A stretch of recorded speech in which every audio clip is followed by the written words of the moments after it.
Hi guys, welcome back to my channel. So on this video I'm going to be getting this bandsaw that I've bought working again. I'm also going to be making a stand out of this cabinet that I bought so I can mount it to that and then I can keep a load of stuff in the cabinet then hopefully. Without further ado, let's get on with the video. So this is an old Startrite bandsaw. I don't know much about it and I tried to find some sort of similar pictures of one online, but I couldn't find another single one of these. It's obviously a wood cutting bandsaw for those of you that don't know, but it's a 3-phase motor that runs it and it's got belts and pulleys for it, but I'm going to try and make it run on a VFD if I can, so I can adjust the speed accordingly to cut metal.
If you didn't already know, bearing boys do a lot more than just bearings. I got this nice tech motor from them. It's a 3-phase motor, so you know what that means. I've got this really nice tech drive VFD to go with it, so I can adjust the speed and slow it down for cutting metal. It's a little bit too fast for cutting metal as it is a standard, which is why I've needed to fit a 3-phase motor. It would be a lot easier than fitting one of these as well, but very pleased with that, so let's get on with fitting it. If you are wondering why I'm wiring up a new motor, it's because this is 400 volt only, as opposed to that one being a dual voltage 220 volt motor and 440, so I can wire that one up successfully to a VFD. Also, that's the same size motor, but it's much more powerful than this one. It should work a bit better when I'm trying to run it slower. That might stall out.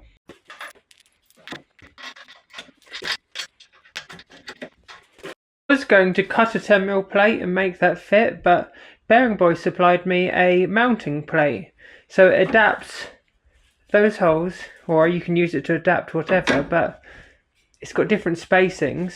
The slots go that way on top and the sideways on the bottom, so it works out quite well that I can slide it whichever way I need to that way and then slide the motor up and down on there. Gives a lot of variation when trying to put a belt on it.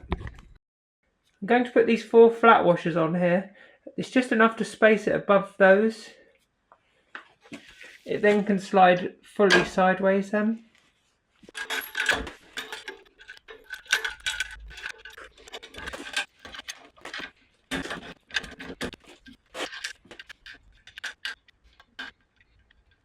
I've got the motor mounted to this adjustable plate. It's all loose still, so I can adjust it, which is good. I also need to work out a belt size, but I think what I'm going to do now is remove this pulley from here, and I need to bore the centre out slightly. Not too much, but I need to do that next.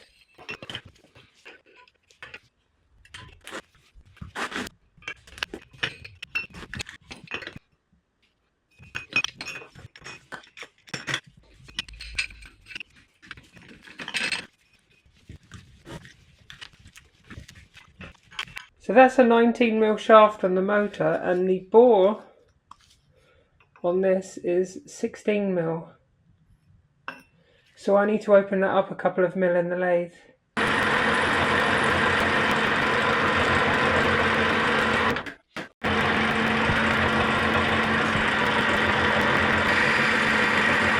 That didn't go quite to plan.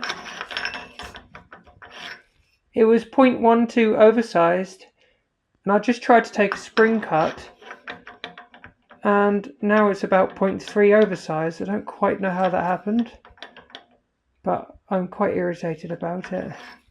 So what I need to do now is try and source a new pulley.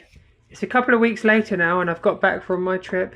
Now this pulley here, which didn't fit because I made a mistake, I managed to get a replacement, which is bored correctly, and it's got the right keyway cut in it.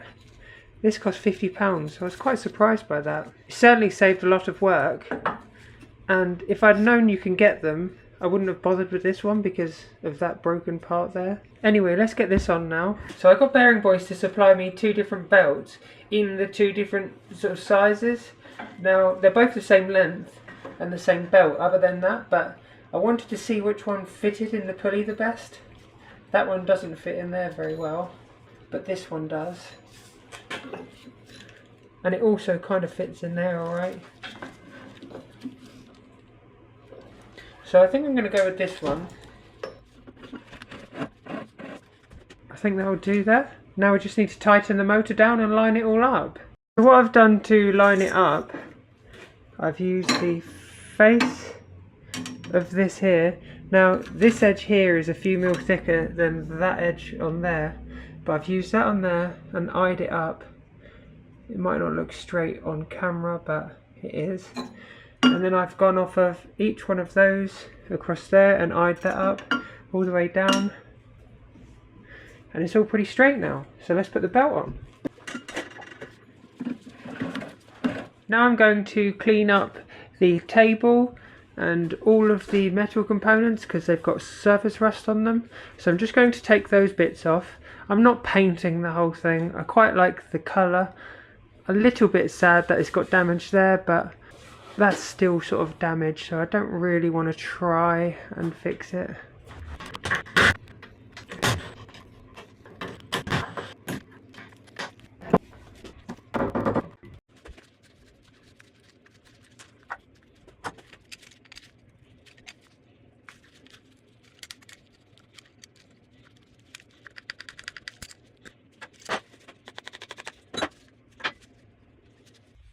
I can't quite believe how nice these have all come out.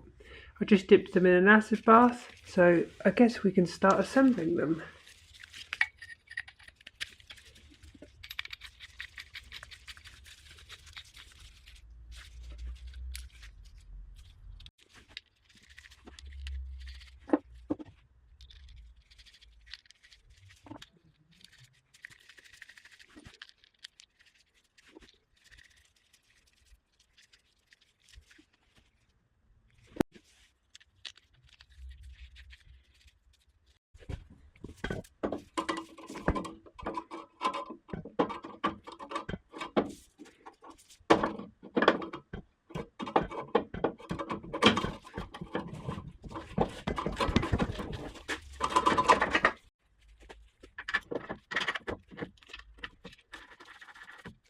Just going to cut this little section out here so it can clear the motor mount.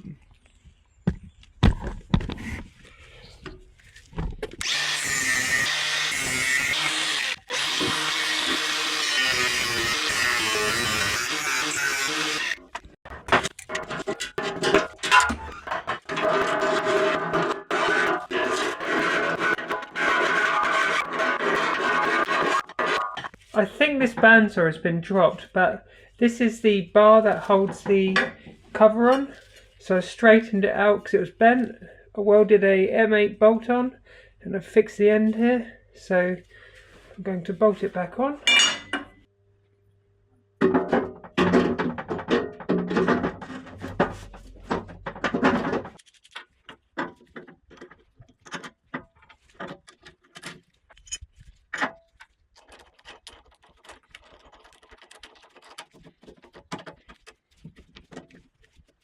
I guess the next thing to do is mount the VFD. So I bought this box. It's a bit small, but I can put it in it. It was a fraction of the price of some of the other ones though.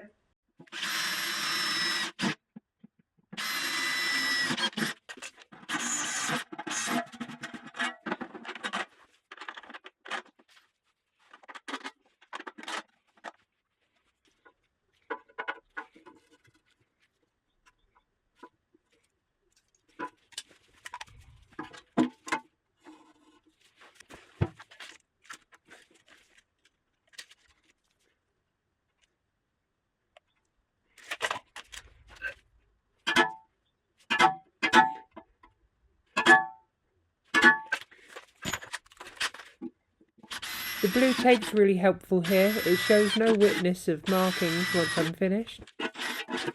I'm just using the step drill here to deburr the edges.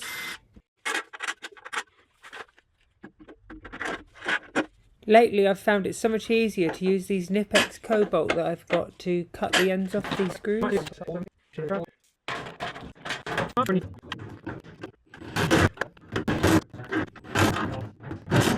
I've got the box fitted now, as you saw. I've wired it up so that it's got a power to it and power to the motor, so it works and I could check it. The last thing to do is wiring a control box nearer the front of the machine so we can get to it easily, and then I can close this and leave that locked. There is an air vent through the bottom of it. I might have to put one in the top, but the motor's in the bottom. I don't plan on using this thing like heavily in angler, so I think that would be alright for sort of cooling. If it's not, I'll put some fans on it, but we'll see how it goes for the time being. I guess you all want to see it running though.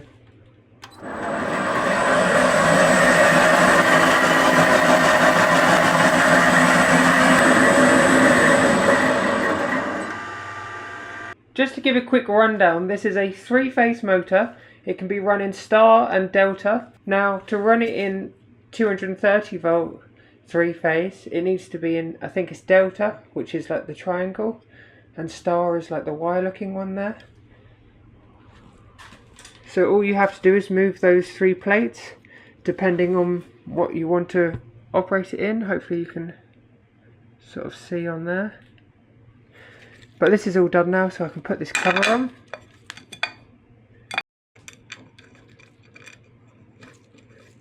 I bought this little box online, and what I'm thinking is if I was to place those items there and there, I've got the emergency stop at the top, and then the on and off and the control for the speed there side by side. So I guess we'll start marking this out and drilling holes.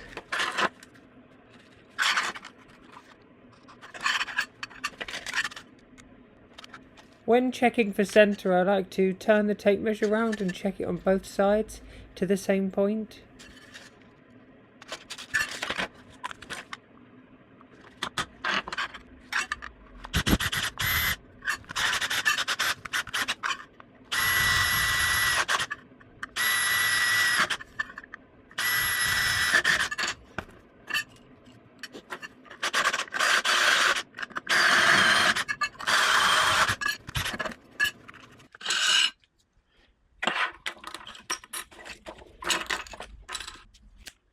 So that's the switches all fitted now. Kind of looks like they're all sort of too far that way, but it's just because this emergency stop thing here.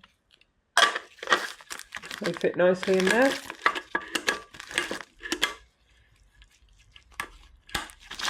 That would be nice somewhere on the machine. So I managed to use the existing hole up here, and I've just drilled, and I've drilled back through there. That's a 5mm hole, and I've just centered it with this drill.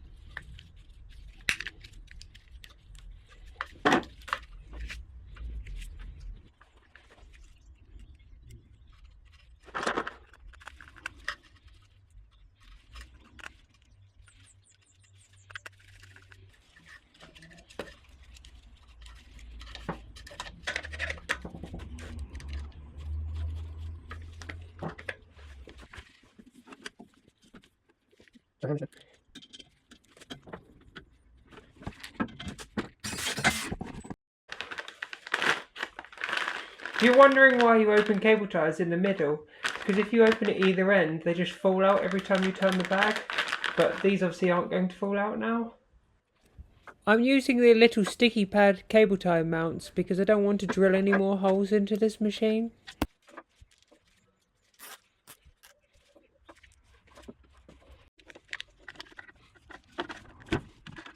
For those of you that have never wired up a variable frequency drive, these little wires on the front are all signal wires basically. So they, depending on how you set them, it depends on what it will control or how it will control it.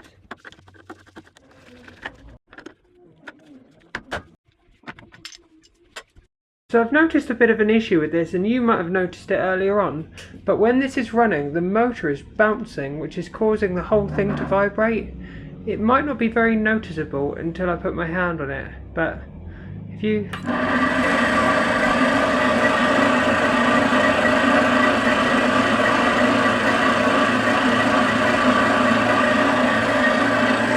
I think it might have something to do with how this pulley is. A way we can check that though, so if we take this belt off, like that, and now if we run it again, let's go. You probably won't be able to see it, but I can feel it. There's still quite a lot of vibration going through this motor here.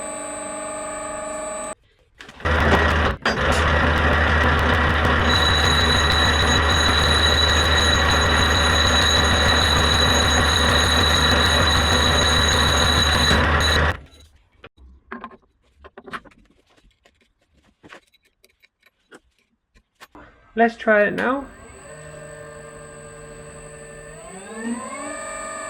There's still a small bit of vibration, but I didn't manage to get all of the shaft balanced, or all of the pulley balanced. It's much better though. We're getting quite close to this being done, but one of the last few things to do, I've got some new tyre to go on these wheels. So we'll take the wheels off and then we'll try and put that on.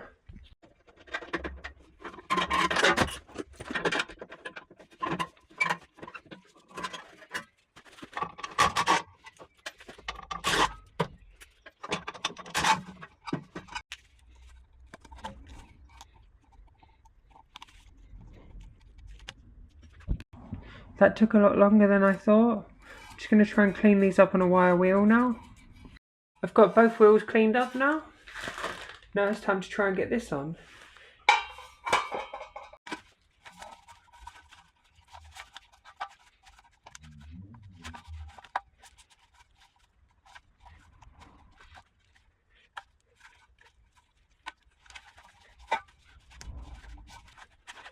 As you'll see in a second, the easiest way to get these tyres on is by using a screwdriver, or the shaft of a screwdriver in this case, and a pair of mole grips. So the grips are just clamping it in place to hold it steady, and I'm just using the sort of shaft of the screwdriver to carefully sort of stretch it on without damaging it at all.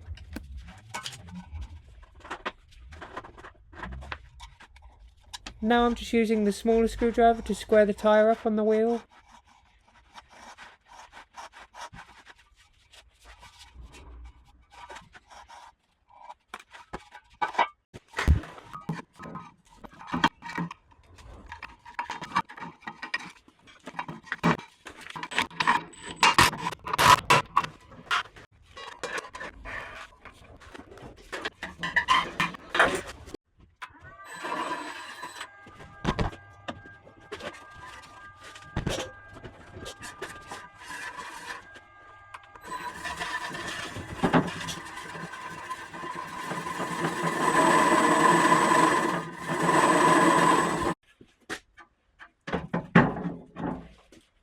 The mill's all done now, apart from making an infill piece for the bed here.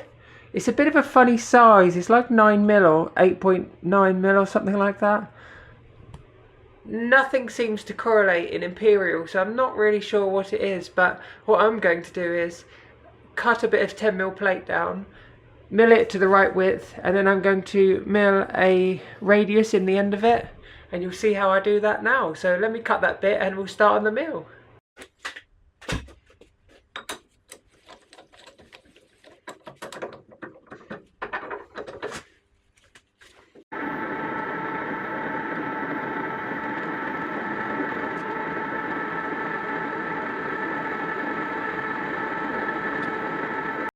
So I've milled it to width there, so it fits inside the sort of groove on the bandsaw. Now what I've done is I've come from there down to the center here, and I've zeroed my Z-axis. I'm going to go across on the X-axis and just clean this edge up here, and then we're going to start the radius function there, which we showed you on the DRO video if you watched that.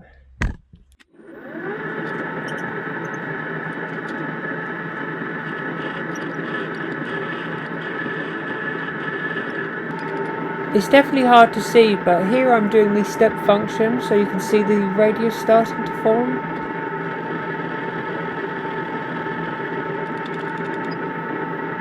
So I'm just offering this up now, just to make sure it's alright before I do the other one. Looks pretty good. Quite pleased about that. So let's do the other side and then we'll just make it fit in there so it's flush.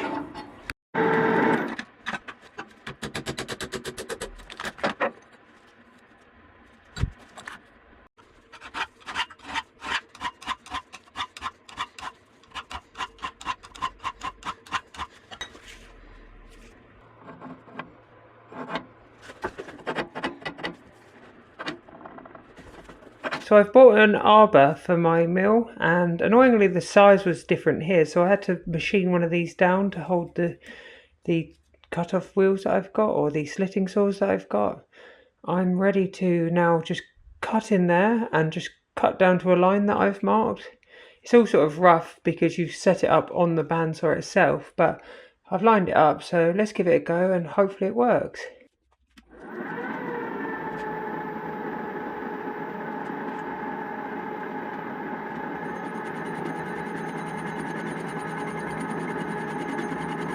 I know it's not ideal holding it like this, but I have no other way to hold it to stop it from chattering.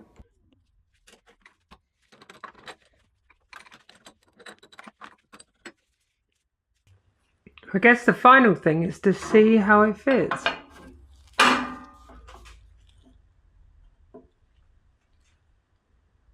That works a treat.